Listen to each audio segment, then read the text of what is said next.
मोहब्बत, शफकत और नरमी का इजहार करें। जुलाई 23। और कलाम या काम जो कुछ करते हो वो सब खुदावंद यसू के नाम से करो और उसी के वसीला से खुदा बाप का शुक्र बजा लाओ। कुलसियों 3 बाब 17 आयत।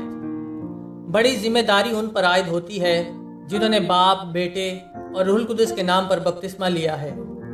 इन अल्फाज के मायने को समझने की कोशिश करें, क्योंकि तुम मर गए और तुम्हारी जिंदगी मसीह के साथ खुदा में पोशीदा है।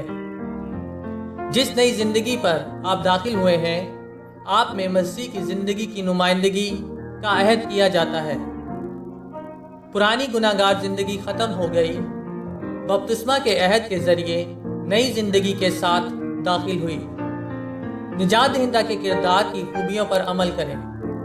मसीह के कलाम को अपने दिलों में कसरत से बसने दो और कमाल दनाई से आपस में तालीम और नसीहत करो और अपने दिलों में फजल के साथ खुदा के लिए मज़ामीर और गीत और रूहानी गज़लें गाओ। इन चीज़ों को गिरजाघरों में पेश किया जाना चाहिए।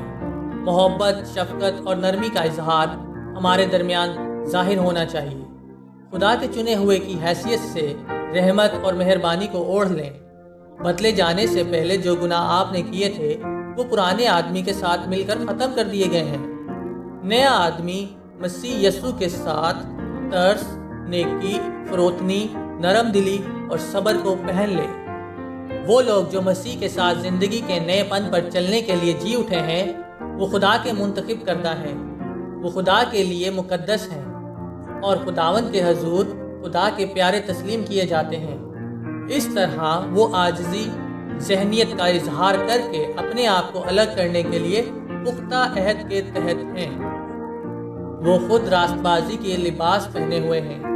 वो दुनिया से, दुनिया की रूह, दुनिया के तरीके अमल से अलग हैं और उन्होंने ये जाहिर करना है कि वो इसके बारे में सीख रहे हैं, जो कहता है कि क्योंकि मैं हलीम हूँ और दिल का फरोतन।